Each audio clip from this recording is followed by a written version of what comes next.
नमस्कार दोस्तों, स्वागत है आपका अपने YouTube channel Hindi grammar Meena Sharma पर। दोस्तों, हम हिंदी व्याकरण पढ़ रहे थे और हिंदी व्याकरण के अंदर हमने बहुत सारे प्रकरण देख लिए हैं और उसके बाद में हमारा जो प्रकरण चल रहा है वो चल रहा है क्या, पर्यायवाची। पर्यायवाची को भी हमने बहुत सारे पर्यायवाची शब्द हमने देख लिए हैं और पर्यायवाची शब्दों के हमने रटने के बजाय हम अर्थ और समझने के माध्यम से हमने पढ़े हैं। तो अगर आपने मेरे पुराने वीडियो नहीं देखे हैं तो देखना एक बार ज़रूर जाकर। मेरा विश्वास है कि आप जितने भी पर्यायवाची पढ़ेंगे और अगर आपको नहीं आए हो ही नहीं सकता। और जितनी भी प्रतियोगिता परीक्षाएं हैं जिनके अंदर पर्यायवाची शब्द पूछे जाते हैं, इनसे बाहर नहीं जाने वाले। क्यों? क्योंकि हमने क्या किए हैं, एक शब्द के इतने पर्यायवाची देखे हैं और सभी पर्यायवाची शब्दों का अपन ने क्या देखा है, अर्थ देखा है। तो आज हम पर्यायवाचियों की जो हमारी श्रृंखला है उसके अंदर आज हम देख लेते हैं देव। देव का पर्यायवाची देखते हैं। दोस्तों, देव के पर्यायवाची की अगर हम बात करें तो हमारे सामने दो अवधारणाएं हैं, एक है देव और एक है दानव। देव और जो दानव है वो दोनों एक हमारे अंदर एक अलग अलग सोच जो विचार है वो पैदा करते हैं। देवताओं की अगर हम बात करते हैं तो देवता हमारे अंदर एक सकारात्मकता का भाव पैदा करते हैं और दानव यानी राक्षसों की बात करते हैं तो वो हमारे अंदर नकारात्मकता का भाव पैदा करते हैं। दोस्तों, एक्चुअल में है क्या कि एक ऋषि थी कश्यप। तो कश्यप के अनेकों पत्नियां थी।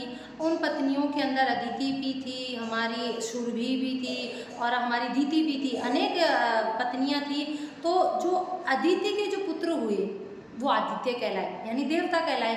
अदिति के जो पुत्र हुए थे वो परोपकार की भावना से थे, लोक कल्याण की भावना थी उनमें, यानी सकारात्मकता थी उनमें, अच्छाइयाँ थी, तो वो हमारे देव कहलाए। और जिनके अंदर नकारात्मकता की भावना थी, बुराई के रास्ते पर जो चलते थे, वो दीति के जो पुत्र हुए वो हमारे देवते यानी हमारे क्या कहलाए, दानव कहलाए। तो हम बहुत ही आसान तरीके से इनको पढ़ने की कोशिश करेंगे। जैसे दोस्तों, सबसे पहले हम देखते हैं देव। तो देव को हमें पता ही है, देव कह दे तो हम फिर कह सकते हैं क्या, देवता।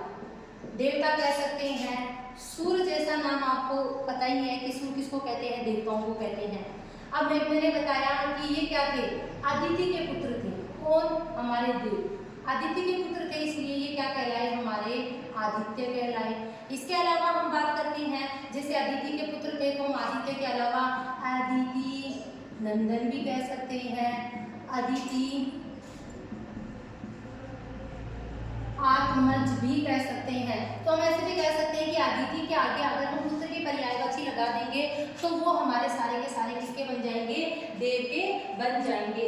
इसके अलावा अगर हम बात करते हैं तो देखिए कहते हैं कि इनका क्या है, अमर भी कहते हैं, इनको राजा भी कहते हैं।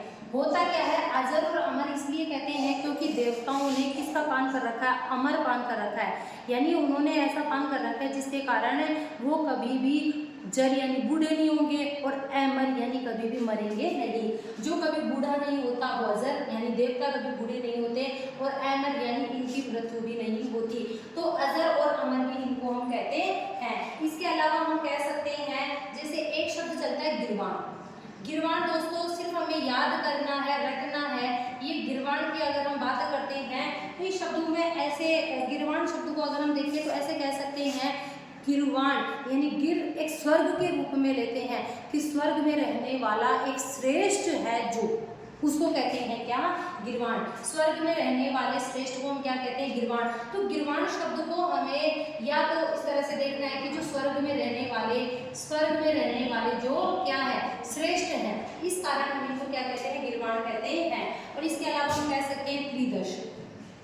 त्रिदश भी देवताओं को कहते हैं। त्रिदश को कहते हैं कि देखो पृथ्वी है, पाताल है और आकाश है, यानी जो तीनों लोक हैं, इन तीनों लोगों के अंदर जो दशाएं होती हैं, इन तीनों दशाओं के अंदर ये क्या होते हैं, बिल्कुल अलग रहते हैं। यानी कोई सी भी दशा होती है उस दशा का इनके ऊपर क्या नहीं पड़ता, प्रभाव नहीं पड़ता, फर्क नहीं पड़ता। तीनों परिस्थितियों के अंदर, तीनों दशाओं के अंदर ये खुश रहने वाले होते हैं, इसलिए हम क्या कहते हैं, इनको त्रिदश भी कहते हैं। और इसके अलावा अमर कहते हैं तो अमृत्य भी कह सकते हैं। अमृत्य क्यों कह सकते हैं, वही कि जिनकी मृत्यु नहीं हो वो हमारे क्या कहलाते हैं, अमृत्य भी कहलाते हैं। और हम ऐसे तो कह सकते हैं अमृत्य के अलावा अस्वप्न भी तो कह सकते हैं। अस्वप्न भी हम किसको कहते हैं, देवताओं को कहते हैं।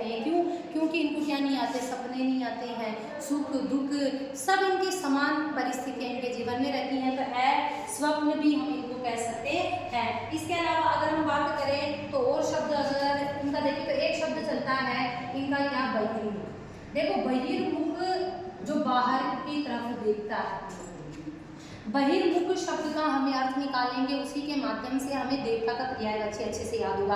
बहिर्मुख का मतलब क्या है कि देवताओं को प्रसन्न करने के लिए हमें बाहरी कर्म कांड करने पड़ते हैं, अनेक प्रकार की क्रियाकलाप करनी पड़ती है, जैसे हम पूजा करते हैं, भोग लगाते हैं, यज्ञ वगैरह करते हैं, यानी बाहरी आवरणों के माध्यम से बाहरी जो हम कर्म कांड करते हैं इनके माध्यम से हम मानते हैं कि ये प्रसन्न होते हैं, इसीलिए इनका जो नया नाम पड़ा है वो बहिर्मुख है। दोस्तों एक बहिर्मुख है, इसको अच्छे से देखना है क्योंकि एग्जाम के अंदर कई बार पूछा जा चुका है। और एक हमारा शब्द चलता है गिरवाण, गिरवाण को भी बहुत अच्छे से देखना है क्योंकि गिरवाण भी शब्द हमारा बहुत चलता है। इसके अलावा हम देखते हैं तो एक वृदारक भी कह सकते हैं। वृदारक का मतलब होते हैं, वृदारक का मतलब होता है, जैसे वृद्ध की बात करते हैं तो बूढ़ा, यानी कहते हैं कि वृद्ध यानी दुख, रारक यानी दुखों को झेलने वाले, हमारे जितने भी दुख हैं, दर्द हैं, जितनी हमारे यातनाएं होती हैं, परेशानियों में होते हैं, तो ऐसा लगता है कि हम अंतिम समय कहाँ पर जाते हैं, देवताओं के पास जाते हैं, भगवान की पूजा करने लगते हैं। तो वृदारक का मतलब है कि हमारे जो दुख हैं, जो हमारे दर्द हैं, उनका हरण करने वाले हैं, इसी कारण इनको क्या कहते हैं, वृदारक भी कहते हैं। इसके अलावा हम कह सकते हैं जैसे अमृतेश भी कह सकते हैं क्योंकि इन्होंने अमृत पान कर रखा है, अमृत पान के कारण ही ये कभी मरते नहीं, कभी बूढ़े नहीं होते, तो हम कह सकते हैं कि अमृत के जो भगवान है, अमृत के जो देव है वो हमारे क्या कहलाते हैं, अमृतेश भी कहलाते हैं। और इसके अलावा अगर हम कहें तो इनको अविनाशी भी कहते हैं। अविनाशी को कहते हैं, नाश का मतलब होता है समाप्त होना, यानी इनका कभी भी क्या नहीं होते, ये समाप्त यानी इनकी मृत्यु प्राप्त नहीं होती है, इनका कभी भी नाश नहीं होता, इस कारण हम इनको क्या कहते हैं, अविनाश भी कहते हैं। तो दोस्तों अगर हम देव के पर्यायवाची को बहुत ही आसान तरीके से देखेंगे तो हमें बहुत अच्छे तरीके से समझ में आ जाएगा। देवता हम जानते हैं, सुर हम जानते हैं, आदित्य के पुत्र होने के कारण हमारे क्या कहलाए, आदित्य कहलाए, आदित्य नंदन कह सकते हैं, आदित्य सुता कह सकते हैं, सूत भी कह सकते हैं, आदित्य सूत। इतना तो हम आपको पिछले वीडियो की देखना मैं हमेशा कहती रहती हूँ कि बहुत सारे जो पर्यायवाची हम जुगाड़ के माध्यम से भी बना सकते हैं, जैसे अदिति के आगे अगर हम पुत्र के, अदिति पुत्र भी कह सकते हैं, अदिति जा भी कह सकते हैं, तो हम कह सकते हैं क्या कि अदिति के आगे अगर हम पुत्र के पर्यायवाची लगा देंगे तो सारे के सारे हमारे किसके बन जाएंगे, देवताओं के बन जाएंगे। अमर है तो इन्होंने क्या कर रखा है, अमृत का पान कर रखा है, इस कारण ये कभी मरते नहीं है, मरते नहीं है तो अमृत्य है, ये कभी बूढ़े, जड़ का मतलब होता है बुढ़ापा, इनका कभी बुढ़ापा नहीं आता। गिरवाण का मतलब होता है एक तरह से कहते हैं गिरवाण यानी स्वर्ग में रहने वाले श्रेष्ठ जो व्यक्तित्व के धनी है उनको गिरवाण कहते हैं। त्रिदश का मतलब है कि किसी भी दशा के अंदर, तीनों दशाओं के अंदर इनको क्या नहीं होता, दुख नहीं होता, इसलिए त्रिदश कहते हैं।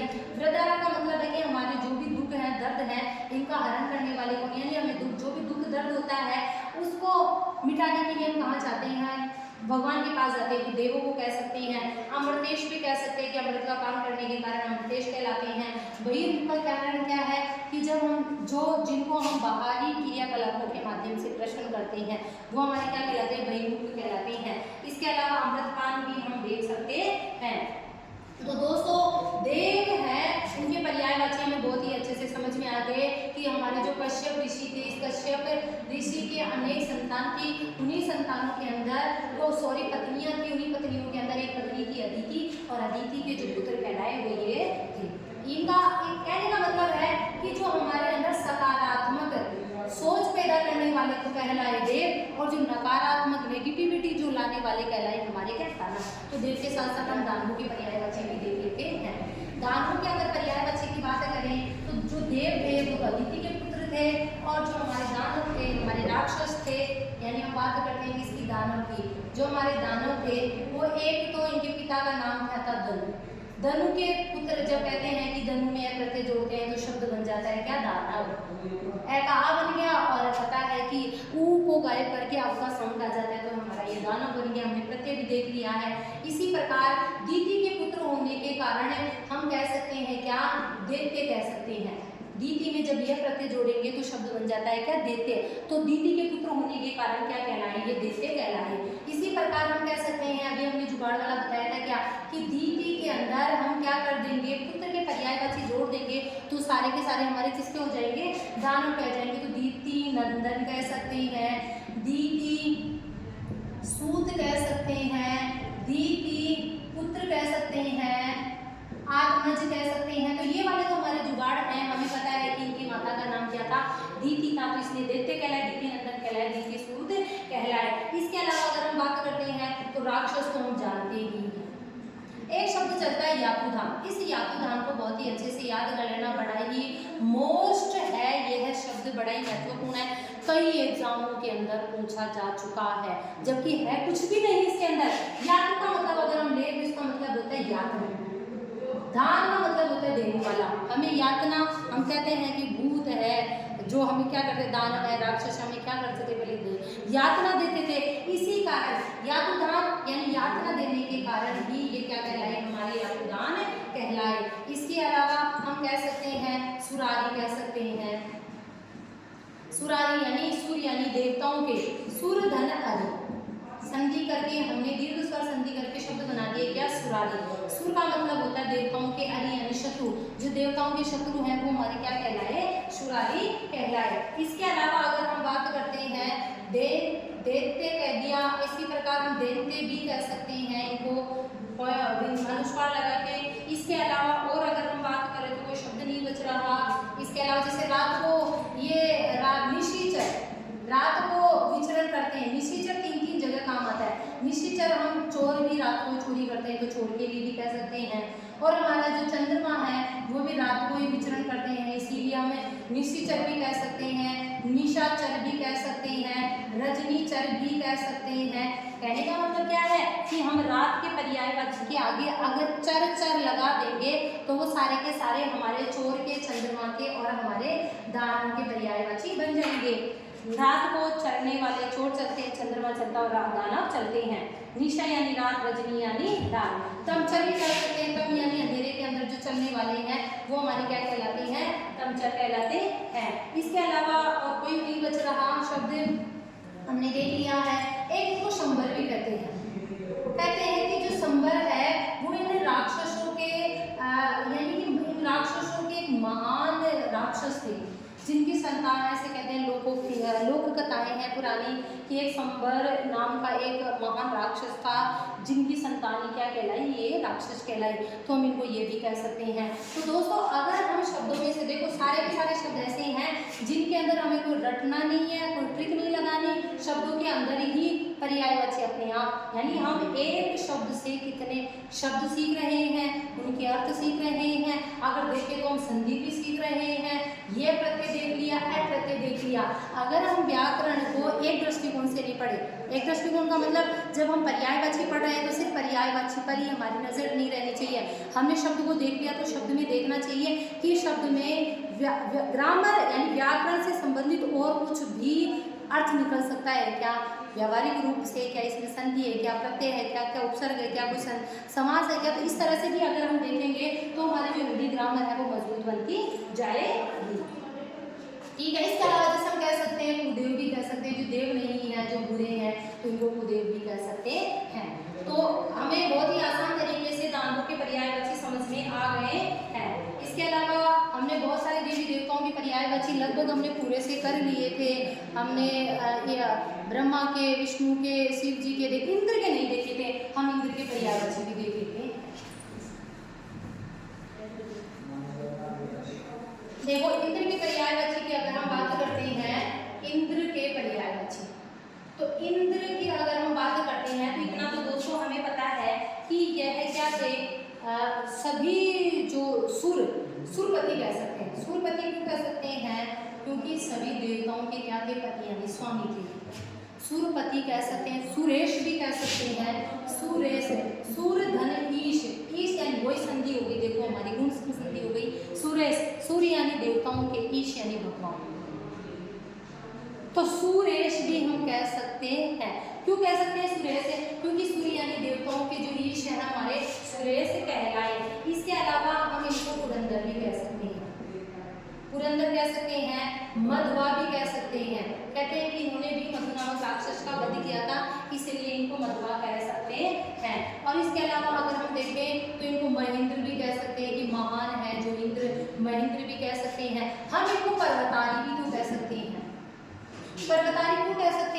कहते हैं कि जब बारिश होती है और हम अपने को जब आसमान के अंदर बिजली चमकती हुई दिखाई देती है तो कहते हैं कि इंद्र भगवान क्या करते हैं, पहाड़ों पर जाते और पहाड़ों के अपने हथियार वज्र से मारते हैं, तो उस वज्र से आग उत्पन्न यानी बिजली चमकती हुई दिखाई देती है। तो पर्वतों के हमें क्या दिखाई देते हैं, यानी शत्रु, जो पर्वतों के शत्रु हैं वो हमें कौन दिखाई देते हैं, इंद्र दिखाई देते हैं। अगर हम पर्वत यानी जैसे नगारी भी कह सकते हैं, नग के अरी है जो, अगर पर्वत की पर्यायवाची के अंदर हम इंद्र जोड़ देंगे तो सारे के सारे हमारे यानी अरी अरी जोड़ देंगे तो हमारे सारे के सारे किसके बन जाएंगे, इंद्र के बन जाएंगे। पता है कि इनकी पत्नी का नाम क्या था, सची, तो हम सची पति कह सकते हैं। अब सची के आगे पति के सारे पर्यायवाची लगा दो, सारे के सारे किसके बन जाएंगे, जैसे हम कह सकते हैं क्या, सचिकांत कह सकते हैं, सची धवा कह सकते हैं, सची धवा भी कह सकते हैं, और सचीनाथ भी कह सकते हैं, सचीनाथ भी कह सकते हैं। तो ये सारे के सारे शब्द हम जुगाड़ के माध्यम से बना सकते हैं। सचिन की पत्नी का नाम था, पति पति करके हम इनको भी बना सकते हैं जुगाड़ के माध्यम से। इसके अलावा अगर हम बात करते हैं, देखो वज्रधर, वज्रधर यानी जो कहते हैं कि महर्षि दधीचि की जब राक्षसों ने देवताओं पर आक्रमण कर दिया, देवताओं के लिए मुसीबत हो गई राक्षसों से जीतना, तो कहते हैं कि जब कुछ नहीं बचा तो किसी ने कहा कि आप सबके सब जाएं, और एक ऋषि हैं महर्षि दधीचि जो काफ़ी समय से तपस्या में लीन है, अगर वो अपनी हड्डियों का दान दे देते हैं तो उनकी हड्डियों से एक वज्र यानी एक हथियार का निर्माण किया जा सकता है, बनाया जा सकता हथियार, और उस हथियार से दानव राक्षसों पर विजय प्राप्त की जा सकती है। तो महर्षि दधीचि ने कहा कि अगर मेरी ये देह है, अगर दान इस संसार के लिए कुछ अच्छे ही के लिए काम आ रही, इससे बड़ी बात क्या हो सकती है। और दधीचि ने आस्ते आस्ते अपनी देह त्याग कर अपनी हड्डियों का दान दे दिया था। तो महर्षि दधीचि की हड्डियों से जिस वज्र का, विश्वकर्मा नामक एक पहला मिस्त्री था जिसने, यानी हम कह सकते हैं मिस्त्री था जिसने किस वज्र का निर्माण किया था, तो वज्र ये हमारे जो देवताओं में प्रमुख थे उनके पास आ गया, तो हम इनको क्या कह सकते हैं, वज्रधर भी कह सकते हैं, और हम इनको पाक शासक भी कह सकते हैं। पाक शासक का मतलब है, पाक का मतलब होता है, पाक का मतलब बहुत तरीके, पवित्र भी कह सकते हैं पाक को, स्वर्ग भी कहते हैं, यानी पाक शासक हमारे सबसे जो हमारे महान हैं, इंद्र हैं, इनके लिए विशेष रूप से काम में आते हैं। इसके अलावा हम बात कर सकते हैं, इनको वासव भी कहते हैं। ऋग्वेद के अंदर इसको ध्यान रख लेना, बहुत ही अच्छी तरीके से ध्यान रख लेना इस शब्द को, कि ऋग्वेद के अंदर इंद्र को वासव कहा गया था। तो बहुत ही आसान तरीके से हम शब्दों को तोड़ तोड़कर उसके अर्थों के माध्यम से पर्यायवाची क्लियर कर सकते हैं। इसके अलावा हम कह सकते हैं, और तो बहुत सारे शब्द बचते नहीं हैं हमारे इंद्र के, और देख लिए हमने सुरपति, पुरंदर, मधवा, सचिपति, सचिकांत, सचिधवा, पर्वतारी, नगारी, ब्रजधर, पाक शासक, भाषा, सुरेंस। तो दोस्तों मेरा कहने का मतलब क्या है कि अगर हम रटे नहीं, ट्रिक व्रिक जैसा कोई सिस्टम नहीं लगाए और शब्दों में से अगर हम अर्थ निकाल कर समझना चाहें, तो हमारे पर्यायवाची के साथ साथ हमारे शब्दों के अर्थ, यानी देखो तो सही, हम एक शब्द के कम से कम 8 से 10 शब्द देख रहे हैं, तो हमारे पास कितना शब्दकोश तैयार हो जाएगा। और ये शब्दकोश पर्यायवाची में काम नहीं आने वाला है। ये शब्दकोश जब हम संधि विच्छेद करेंगे तो संधि के अंदर 2 शब्द होने चाहिए, और दोनों शब्द क्या होने चाहिए, सार्थक। सार्थक कब होगा, जब हमें शब्द का अर्थ समझ में आएगा, और शब्द का अर्थ कब समझ में आएगा, जब हम शब्दों का अर्थ समझेंगे। तो पर्यायवाची के माध्यम से मैं लगभग सबके सब शब्दों के तुम्हें अर्थ बताने की कोशिश करती हूँ, और मुझे उम्मीद है कि तुम्हें समझ में भी आ रहे होंगे। इसके अलावा हम देखते हैं कि इंद्र की पर्यायवाची के बाद में हमारे पार्वती के पर्यायवाची हो रहे थे, वो भी देख लेते हैं। लगभग हम देवी देवताओं के सारे पर्यायवाची कंप्लीट कर लिए हैं। पार्वती जी के हमारे बच रहे हैं। तो पार्वती की अगर हम पर्यायवाची की बात करते हैं, तो पहली बात तो आपको पता ही है कि इनको क्या कहते हैं, अम्बा कहते हैं। अम्बा क्यों कहते हैं, अम्बा से शब्द बनाया गया अंबिका। देखो अम्बा, अम्ब का मतलब होता है माता। तो कहते हैं कि पार्वती जी क्या है, इस पूरे संसार की माता है। कहते हैं कि एक बार शिव जी और पार्वती जी जंगल में निकले।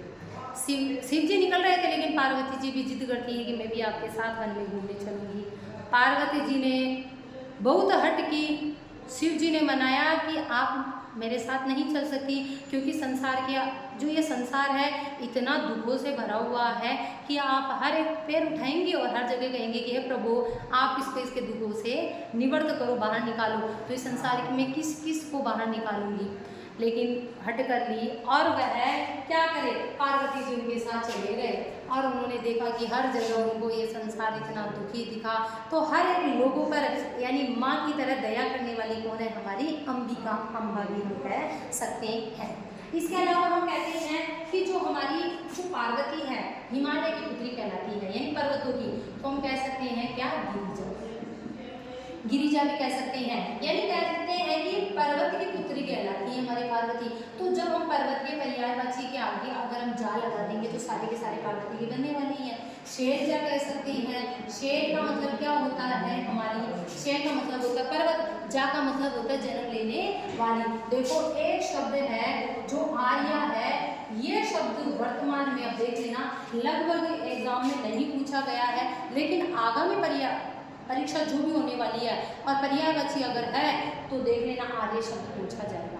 आर्य का मतलब होता है पवित्र सोच, हमारे आर्य भारत, तो पवित्र सोच वाली जो है वो सबसे पवित्र अम्बा और माँ की सोच भी पवित्र है। इसी प्रकार आर्य विशेष रूप से हमारी पार्वती के लिए कहा गया है। इसके अलावा देखो ये शेरजा है, हमारी गिरिजा है, इसके अलावा देखो हम गौरी जानते हैं, और अगर हम बात करें तो भवानी जानते हैं। हमारे जो कौन है पार्वती जी के जो कांत हैं यानी पति हैं वो कौन है, हमारे रुद्र हैं, तो हम इनको रुद्राणी भी तो कह सकते हैं। रुद्राणी यानी शिव जी के पर्यायवाची के आगे पार्वती अगर रुद्राणी, रुद्र से रुद्राणी बन गया। और अगर हम बातें ईशानी बन गया हमारी। इसके अलावा हम बात करते हैं तो ईश्वरी भी हम किसको कहते हैं, पार्वती को ही कहते हैं।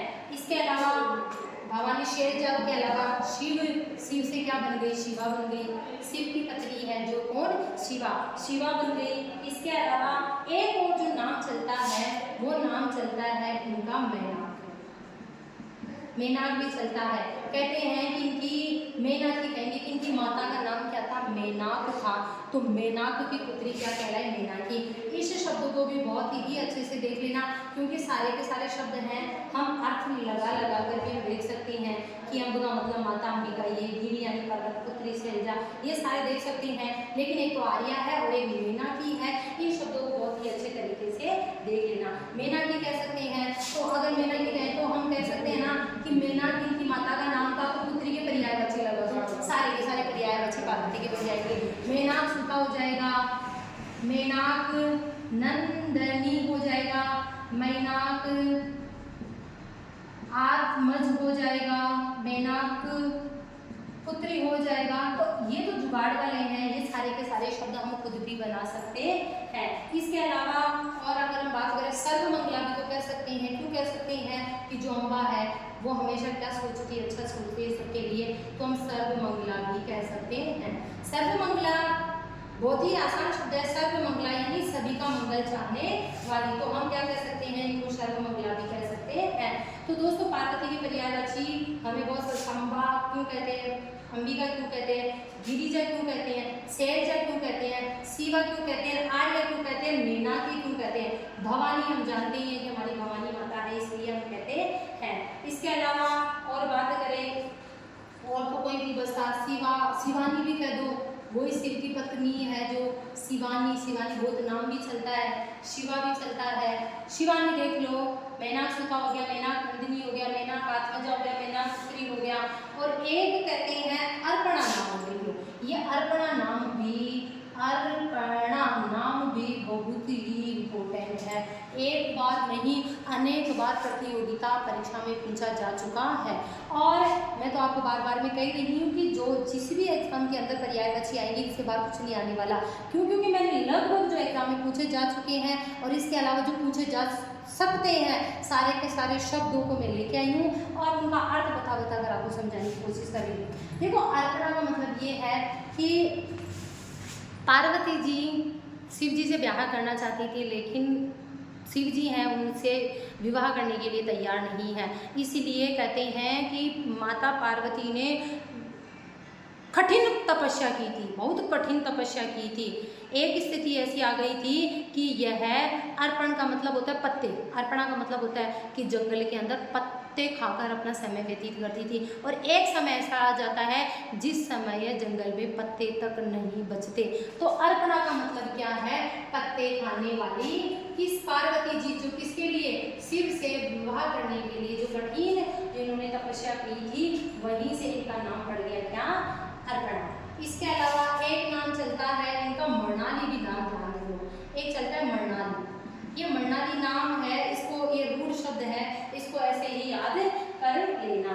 अर्पणा है, मृणाली भी चलता है, ली भी चलता है, नी भी चलता है। तो दोस्तों ये हमारे सारे के सारे किसके हो गए? पार्वती के पर्यायवाची हो गए। हमने कितने सारे शब्द देख लिए और सारे के सारे शब्दों को हमने तोड़कर इनका अर्थ देखा है, ताकि पर्यायवाची जैसा प्रकरण हम भूले नहीं, जो हमें इजी लगता है। यहाँ तक पर्यायवाची के साथ साथ हमारे शब्द क्लियर हो गए, कितना शब्दकोश हमारा तैयार हो जाएगा। इसके अलावा पार्वती के साथ साथ एक और बच रहा है हमारा दुर्गा के पर्यायवाची भी देख लेते हैं। फटाफट से स्क्रीनशॉट ले लो अगर नहीं लिया है तो।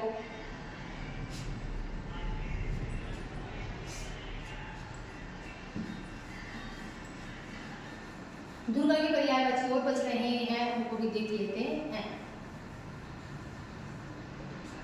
माता दुर्गा, देखो दुर्गा की अगर हम बात करते हैं तो हम तो दुर्गा को वैसे जानते हैं कि हमारे नवरात्रे होते हैं, नवरात्रों के अंदर हम माता दुर्गा की पूजा करते हैं।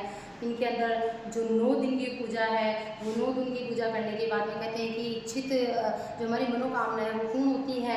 वही हमारे जो रामायण है उसके अंदर, जब रामायण में राम और रावण के बीच में जब युद्ध चल रहा था और पता चला कि जो शक्ति है रावण ने उसको अपने वश में कर रखा है, तब राम भी उपाय करते हैं कि शक्ति को मैं कैसे प्राप्त करूं, तो वो माता दुर्गा की पूजा करते हैं 8 दिन तक। और 90 दिन रावण के गुप्तचर जो फूल चढ़ाते हैं इनकी पूजा के अंदर, जो मुख्य होता है वो चुरा कर लेके जाते हैं। तब राम क्या करे हैं, उस फूल के बिना तपस्या पूरी यानी पूजा पूरी नहीं हो सकती थी। तो उन्हें याद आती है कि उनकी माँ बचपन में उन्हें राजीव नयन कहा करती थी, त्रिशूल उठाकर अपनी आँख को निकालने लगते हैं। तब साक्षात माँ दुर्गा प्रकट हो जाती है और उनकी जो पूजा है उसको सफल बनाती है, और हमारे जो राम हैं रावण पर यानी अधर्म पर धर्म की विजय प्राप्त करते हैं। तो देखो दुर्गा के हम चंडी का नाम तो जानते ही हैं। चंडी का नाम इनका जो रुद्र रूप है उसके अंदर चंडी का जानते हैं। इनको देखो है कि जो इनका वाहन है वो सिंह है, इसलिए हम इनको सिंह वाहनी भी कहते हैं। और ये काल की देवी कहलाई जाती है, यानी कालिका यानी काला रूप इनका देखने को मिलता है, इसलिए हम इनको कालिका भी कहते हैं।